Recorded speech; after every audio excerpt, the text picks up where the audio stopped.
You must excuse me. I've grown quite weary. This hasn't been easy, I know. But you've learned a lesson.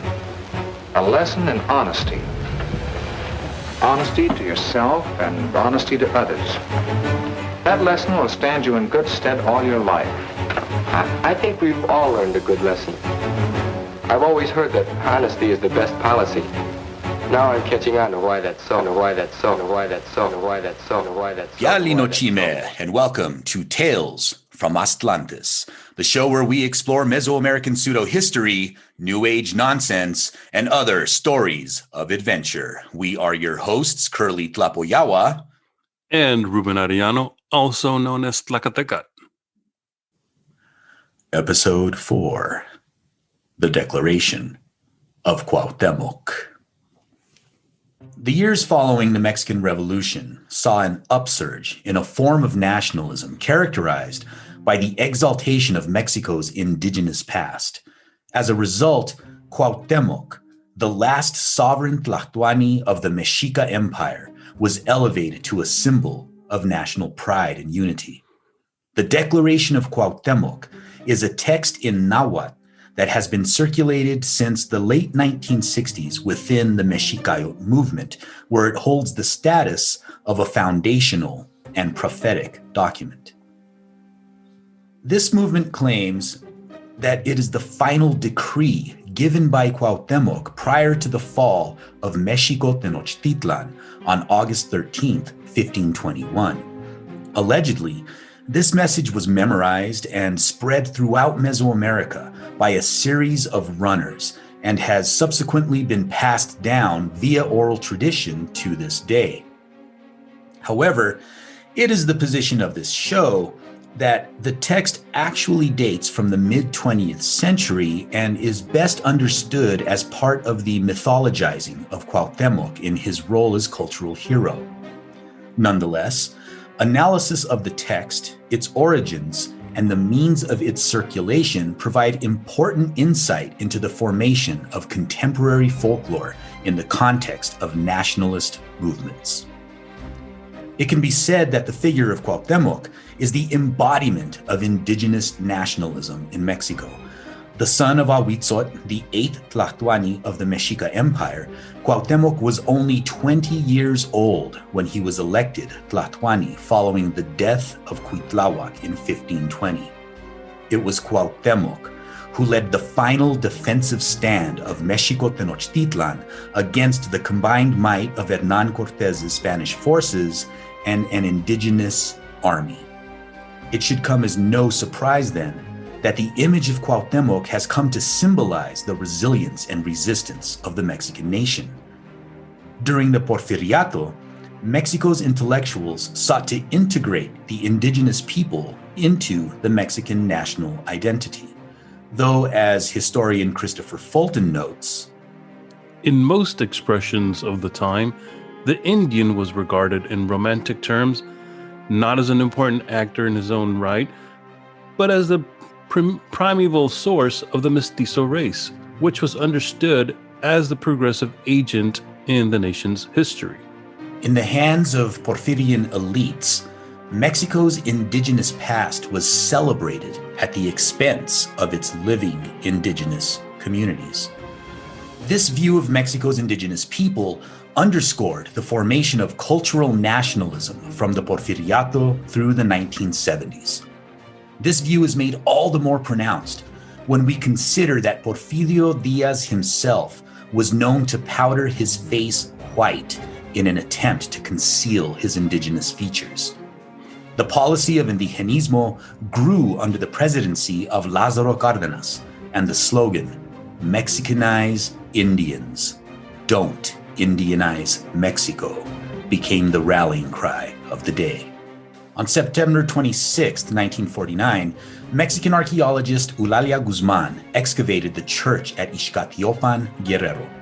She had been sent to investigate claims that the body of Kuauhtemok had been buried there in the 16th century by none other than Motolonia himself. Following clues contained in documents belonging to Salvador Juarez, Guzman recovered a collection of bones, located under the altar of the church, Guzman determined that the bones were authentic, and news quickly spread that the tomb of the young Tlahtuani had indeed been discovered, sparking celebrations across the Mexican countryside.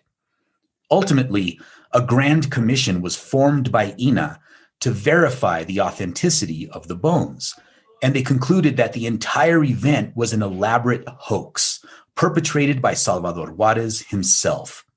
Guzman was ostracized by the archaeological community for her sloppy fieldwork, and most likely went to her grave thinking that she had in fact found Cuauhtemoc's bones. A shrine to Cuauhtemok was established at the church, his alleged bones on prominent display for all to see. The town of Ixcatiopan remains the destination for a yearly pilgrimage where hundreds gather to commemorate and honor Cuauhtemok to this day.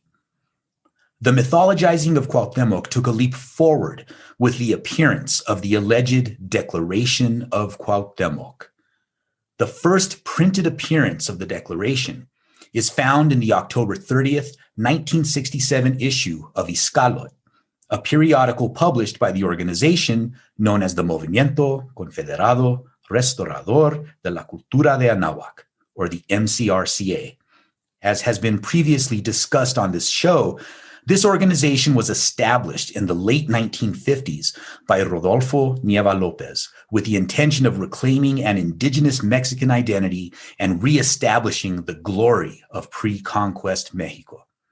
And while I can certainly sympathize with these objectives, the approach taken by the MCRCA to accomplish them has proven to be grounded in fantasy rather than reality.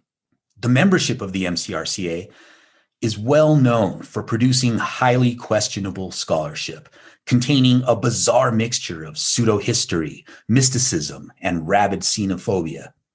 Much like Afrocentrists who promote a highly inaccurate and distorted view of African history, the MCRCA presented an image of Mesoamerica that had very little to do with historical fact.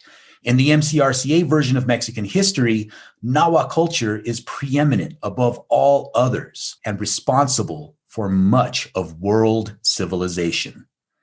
According to the MCRCA, the ancient Nahua people traveled to Egypt, where they introduced concepts such as pyramid building and aspects of Nahua cosmovision, things which are completely impossible, by the way.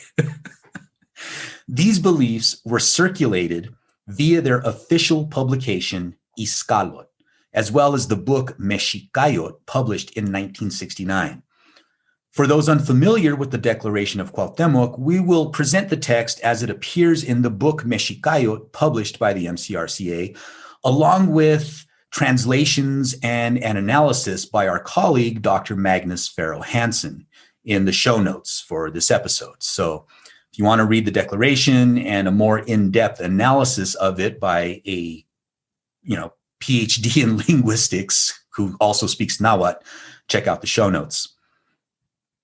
The MCRCA adopted the romanticized figure of the Aztec warrior as the core symbol of Mexican ethnic identity. And the group had its main influence in urban, middle, and working class communities. Its practices mixed Mexican nationalism, Neo-Aztec religion, also prominently influenced by New Age ideas, the use and promotion of the classical Nahuatl language, including the practitioners taking Nahuatl names, and a new form of Aztec dance.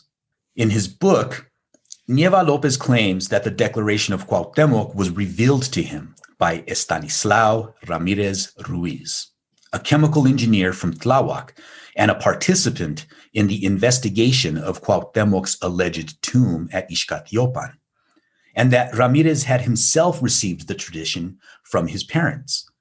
Nieva Lopez adds that he wrote it down with the help of Nahuatl speakers from Tepoztlan and the Huasteca.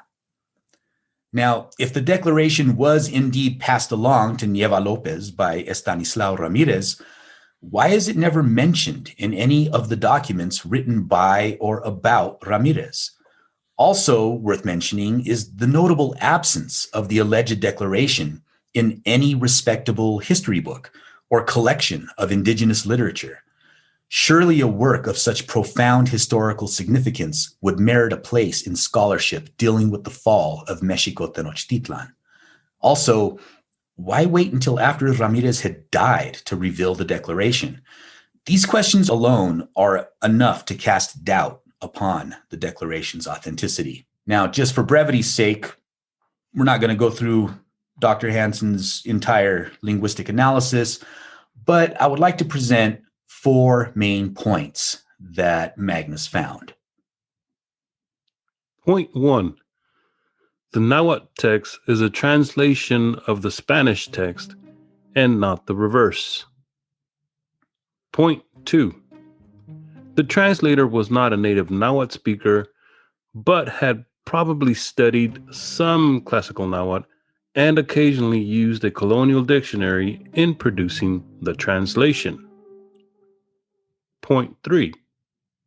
Many word forms are different from their forms in colonial Nahuatl and suggest that the translator may have been familiar with a 20th century colloquial variety of Nahuatl, or that the translator may have had help from native speakers to help with the translation of specific parts of the Spanish original. The arbitrary division of words also suggests that the translator, after hearing them from an oral source, perhaps a native speaker, wrote down the phrase by phrase or word by word direct translations. Point 4. The entire grammatical and syntactic structure of the text is atypical for both colonial and modern Nahuatl, and it does not show either the rhetorical traits commonly associated with early colonial Nahuatl oratory or the kind of formulaic language that would suggest an oral source of transmission, e.g. repetition, simple short phrases, topic, comment, cohesion. Consequently, we can conclude that the text was most likely not passed down through oral tradition directly from Cuauhtemok, but that it was probably produced in southern Mexico by Rodolfo Nieva Lopez and Estanislao Ramirez with the aid of some of their Nahuatl-speaking associates in the 1960s. While many cultural educators and practitioners of Aztec dance may certainly draw inspiration from the alleged declaration, it is without historical merit. Further distribution of the document is discouraged, as doing so only encourages the propagation of pseudo-history and ignores the actual cultural inheritance of Mexico's indigenous people. If we truly desire a powerful message of resistance and resilience passed down by our ancestors, personally, I highly recommend that the declaration be replaced with the following excerpt from Alvarado de Sosomoc's Crónica Mexicayo, as this message is far more inspiring, and most importantly, it is not a work of fiction. Thus they have come to tell it. Thus they have come to record it in their narration. And for us they have painted it in their codices, the ancient men, the ancient women. They were our grandfathers, our grandmothers, our great-grandfathers, great-grandmothers, our great-great-grandfathers, our ancestors. Their account was repeated. They left it to us. They bequeathed it forever to us who live now, to us who come from them. Never will it be lost. Never will it be forgotten. That which they came to do, that which they came to record in their paintings, their renown, their history, their memory. Thus in the future, never will it perish. Never will it be forgotten. Always we will treasure it. We, their children, their grandchildren, brothers, great-grandchildren, great-great-grandchildren, descendants, we who carry their blood and their color, we will tell it. We will pass it on to those who do not yet live, who are yet to be born, the children of the Mexicans, the children of the Tenochtitans. I got to admit, this one hurt. Like, I really wanted this to be real when I was young. Like, I think we all did. I mean, we've kind of had discussions about this off and on over the years, and this is one of those that was very inspirational to a lot of us young Chicanos, and especially those of us that came of age in the '90s. During the sort of the renewal of the Chicano, the brief renewal of the Chicano movement, with I think, as we've discussed before briefly, and the Zapatistas in '94, and then the response to the 1992 quincentennial celebrations of Columbus, and all the uproar that ensued because of these celebrations. And I think going back to the '80s and even going back to the '70s, you had people who were already sort of promoting these ideas that are sort of tied to a sense of like a prophetic vision, right? I mean, yeah, that's what the Declaration was, is sort of like a promise, a prophecy of sorts, that one day we will rise again. Sound familiar? So in fact, I was doing some research on this alleged prophecy that I've heard since I was a kid, about the return of brown people to Aztlan, and how we're supposed to be reclaiming this land, and how we're doing it just by sheer numbers of people immigrating from Mexico and other parts of Central and South America. And at one point, I think we thought that perhaps that story dated to maybe the '80s or the '70s, but I think I've found some. Our good friend Ernesto Mireles, in his book recently published called Insurgent Aztlan, he talks about the prophecy of how brown people are supposed to return to Aztlan. And there's a quote in his book that he takes from a movie called Please Don't Bury Me Alive in 1972. And in that movie, there's a brother who went to fight, I believe, in Vietnam, and then there's one that stays behind. And Alejandro is the one that stayed behind, and he recalls this quote about a so-called prophecy that's supposed to be fulfilled. And part of the prophecy goes like this: the Indians have a prophecy that says one day their descendants of brown skin will re-inhabit all that the white men took, what they called Aztlan. I just want to be around when it happens. So this never heard of that movie. Yeah, this dates to 1972. So it's only, if you do the math, from 1967, when the Declaration was first revealed, to 72, how many years is that? 5 years? Yeah, it's not long. It's not long, right? So there's something there. There's some kind of transmission that's going on immediately after this declaration is revealed, supposedly. Well, when did like people like Tlacaelel and Florencio Yescas and Andres Segura, when did they really start coming up? Well, that's a complicated story. I mean, based on my research, Florencio Yescas, really his first entradas, for lack of a better term, into the U.S. was, I mean, you can date it back to the 50s.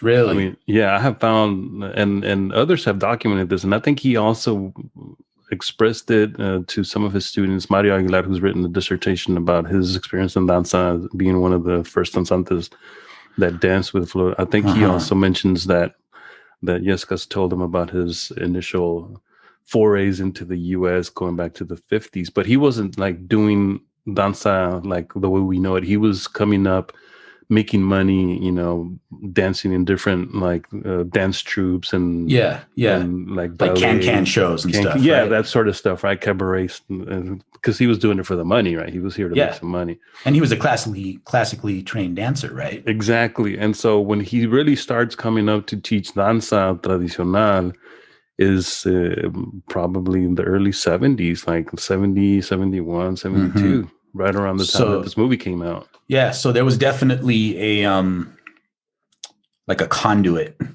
or there was definitely a way that this information was able to be transmitted, prior to the internet, prior to, emails. There were people coming back and forth at this time that could have been putting this information out. In fact, there was an organization called the White Roots of Peace.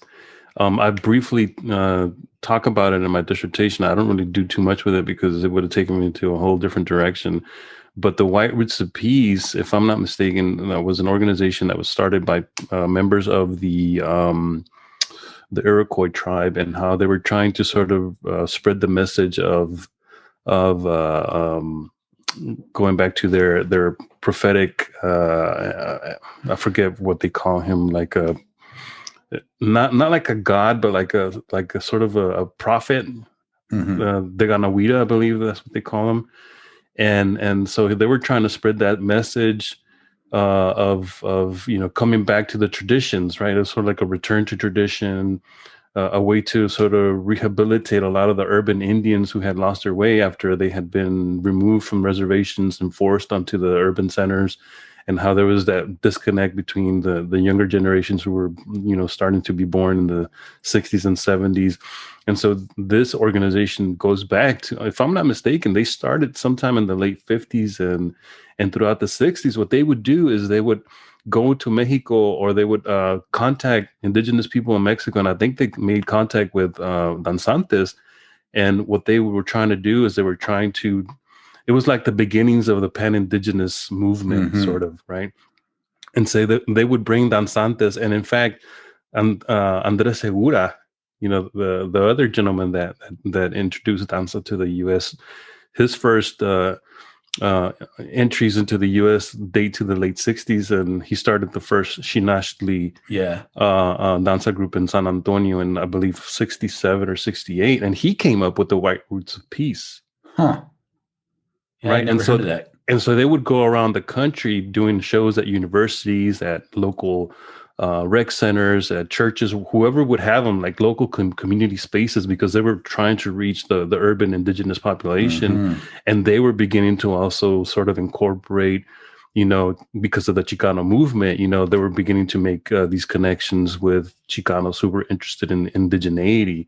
And so I think that somewhere along the lines, this message of the Declaration of Cuauhtemok and this idea of a prophecy of the return to Aztlan sort of begins to take hold, and you get a merging of traditions between Mexico and what the Chicano movement was trying to promote. And so this prophecy sort of emerges from that. And I think it's connected to the consigna. I mean, I have no proof at this point because I don't have any actual sources, but just thinking about these things makes me wonder if there's some connection right there. Well, it was all going on at the same time, right? And it was a lot of the same people that were associated with the consigna and the birth of danza. So I think you're onto something there, Dr. Ariano. I think that's worth looking into further and investigating. Absolutely. But the thing with the declaration that, when I dropped out of high school and saved up money, and then I went to Mexico, right? And when I was there, I was basically like full on Mexicayo. And I remember, if you go to the Zócalo, right by the Templo Mayor Museum, there's this art piece on the wall that has the Declaration of Cuauhtemok on it. I've seen it on Google Streets or whatever that's called. Yeah, you could look it up. You can look it up. And to me, so I thought that gave it like this air of validity, right? Like this made it legitimized it in my eyes. Because it's being sanctioned by the state somehow, right? It's up on a wall. It's up on a wall. It's right by the Templo Mayor Museum.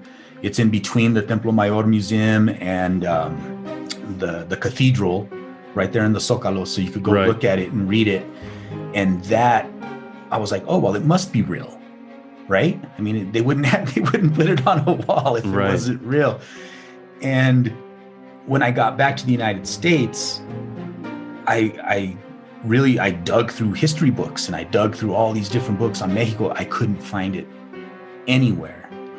And I was a pretty hardcore believer at the time, so I think I just kind of made an excuse of, oh well, maybe they just didn't know about it, or well, they're trying to keep it a secret, man.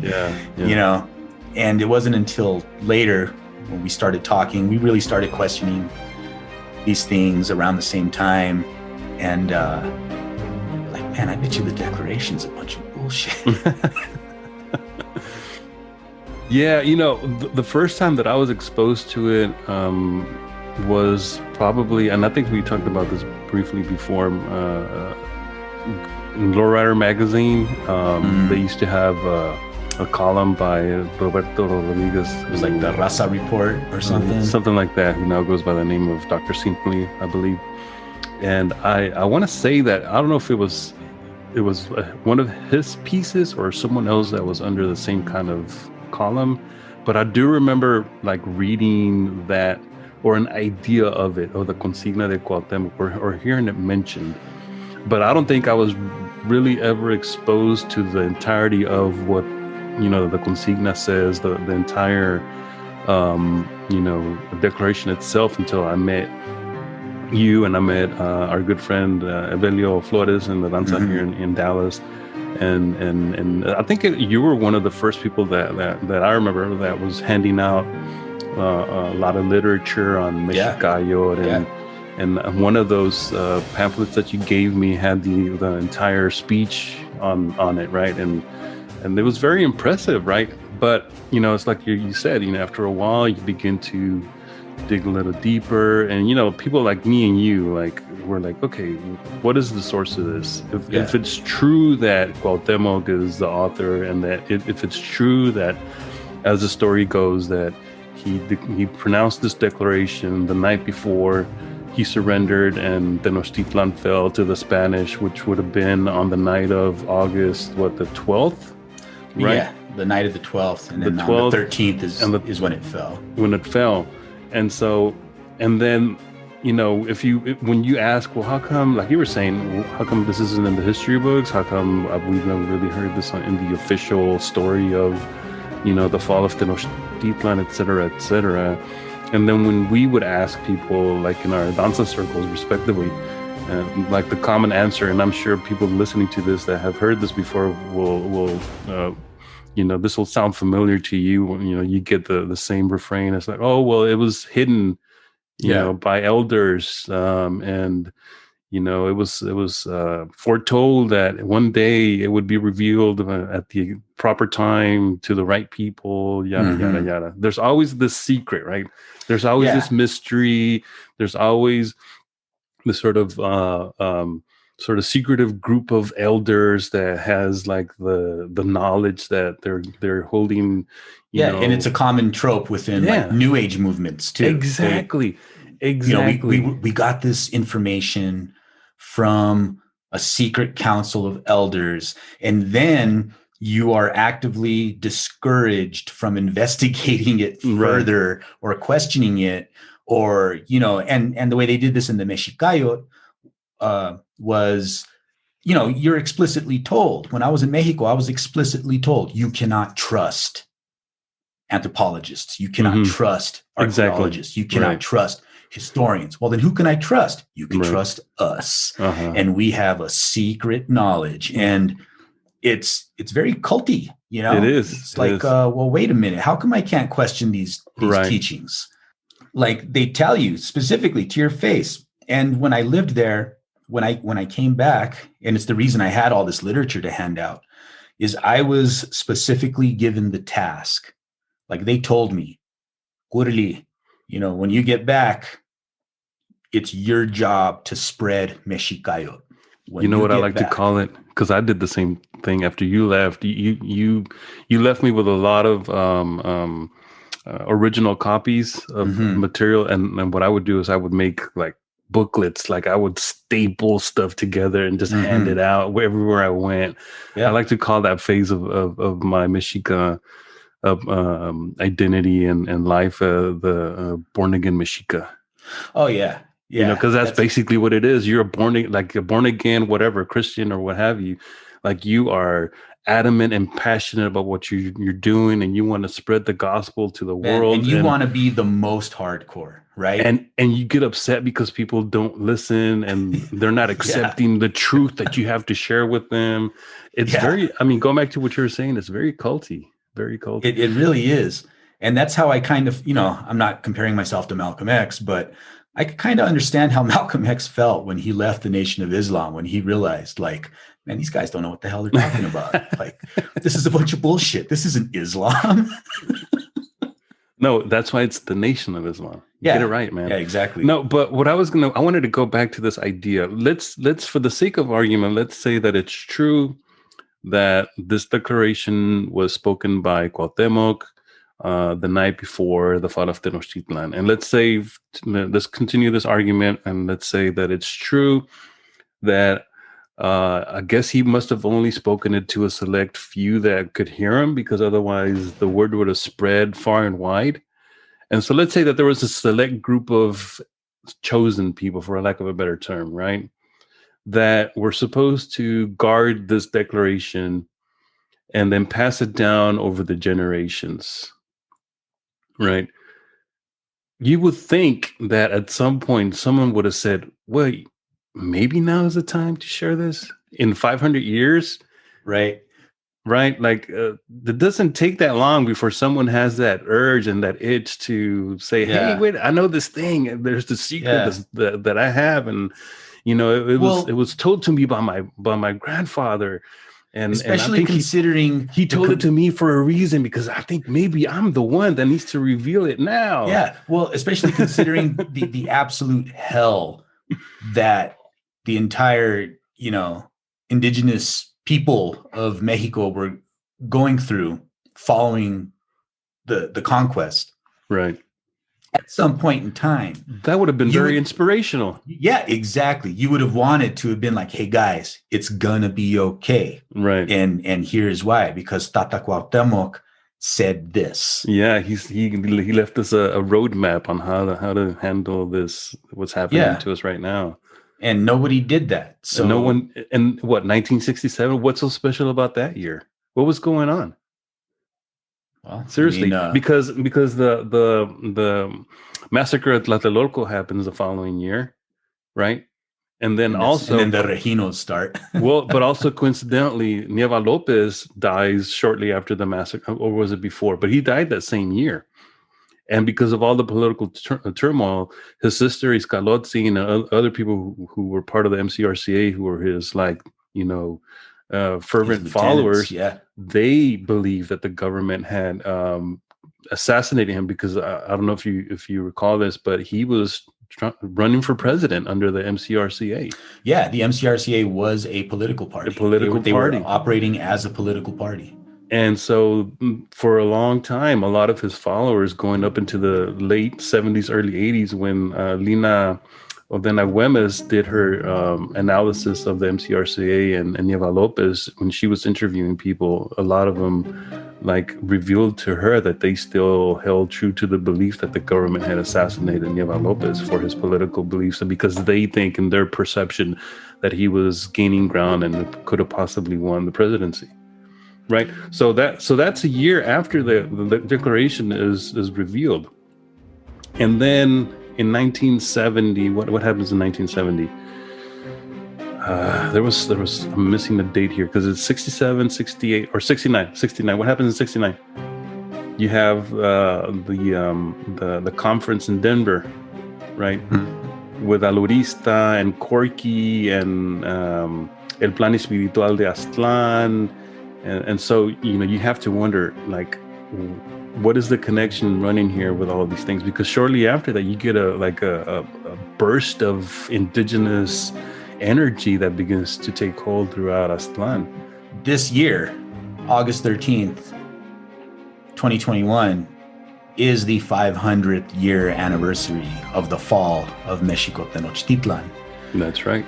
And I suspect we're going to be hearing a lot of this declaration being read at Mexica events, or, online at least. People are going to be reposting this all over the place. audio recordings, because it is very inspirational and it's very impressive when you hear it. But I really encourage our listeners to cast a critical eye on it.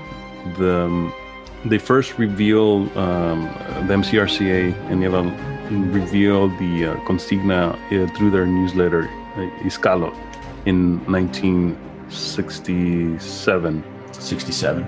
Right. And then it's also published in 1969 in the book Mexicayot, which is a year after Nieva has passed already. And they took the name Mexicayot from the source that was written in the 16th century by Kuauhtemok, who calls his Mexicayot, and the passage that you very adeptly were able to correlate with what sounded like the consigna comes straight from the Mexicayot. Yeah. So, right, I don't know if you did it here or if you've done it recently, but I remember in some years past that you were making the comparison how you thought that perhaps the consigna was modeled directly from those words that you suggest should be replaced with the consigna, right? Am I correct on that? Yeah. But also going back to this idea of the celebration, the 500 celebration this year, I mean, considering who the president of Mexico is now, do you think that maybe AMLO might come out? Man, he might, right? He right. might I mean, have a televised event where he gets up and he reads. He might even dress up like Cuauhtemok and get up there. Right. Or he might even get a native Nahuatl speaker to do it in Nahuatl. Yeah, right. Get up there and just with all the pageantry and television and a big budget, and once again glorify in Mexico's indigenous past, but completely ignore Mexico's indigenous present. Yeah, which seems to be the MO of the Mexican government, right? If you go back to the origins of Mexican nationalism, I mean, it starts with the criollos, and it starts really with the criollos, who are the sons. Well, I would say sons, and maybe not so much the daughters, because it was a very patriarchal society, more so back then than perhaps it still is today in Mexico, right? But those criollo sons of the great conquistadors, they were beginning to assume that Mexican identity, saying we are from here and we are the inheritors of the next great civilization, as many civilizations that have come and gone on this great land of Anahuac, right? This is before Mexico is Mexico today, right? They're already talking about how they're the next inheritors of the great civilization. You had the, I don't think the Olmec were known back then, but they knew of the Tolteca, they knew of Teotihuacan, they knew of the Maya, and they knew obviously of the Azteca. And so they were trying to compare themselves. The criollos were saying we're the next in that great line of great civilizations. This unbroken chain of great civilizations. Right? And so that's where it comes from. And so this idea of looking to the past to legitimize yourself and power in the present is, a Mexican tradition that goes back to the colonial period. Yeah, and it's rooted in, like we were saying, pseudo-history, right? They're rewriting history. They're misrepresenting history. They're distorting what actually happened. Misrepresenting, exactly. In order to advance a very specific political nationalist agenda. And the thing that, so I get a lot of people in the Mexicayot who, obviously they get very angry when I tell them, that a lot of the stuff that we're led to believe is actually false. They react very emotionally. And one thing that I don't think they're ready to reconcile is the fact that the MCRCA was extremely xenophobic, was ultra nationalistic, was basically racist. They were also kind of Nazi sympathizers. Yeah, exactly. And so, how do you reconcile that? Just because it makes you feel good? The way that they reconcile it is by the fact that they're oblivious as to who the MCRCA really were, if they even know who they were to begin with. A lot of danzantes, a lot of people on this so-called Mexicayot, Red Road, or what have you, have never heard of the MCRCA, have never heard of Nieva Lopez. Yeah, right? That's true. And so they take the consigna, and then after you tell them where it comes from, who, it didn't just get revealed by this, council of elders through the organic tradition of danza or whatever you want to call it. It was actually a political organization that revealed there's a source. We have found the source, right? They've been telling us who they are. And we They've know their never- agenda. We know They've what they never were been trying to shy accomplish. about what they were up to, right? Yeah. Just because you didn't know about it doesn't mean that it didn't exist or it didn't happen. I mean, we can only lead people to the facts, and it's up to you to decide if you want to accept them. But the facts are what they are. You can't argue the facts. You can choose to ignore them. You can choose to dismiss them, but it doesn't mean that those facts don't exist. Yeah, that's the great thing. It's true whether or not you want to believe it. Exactly.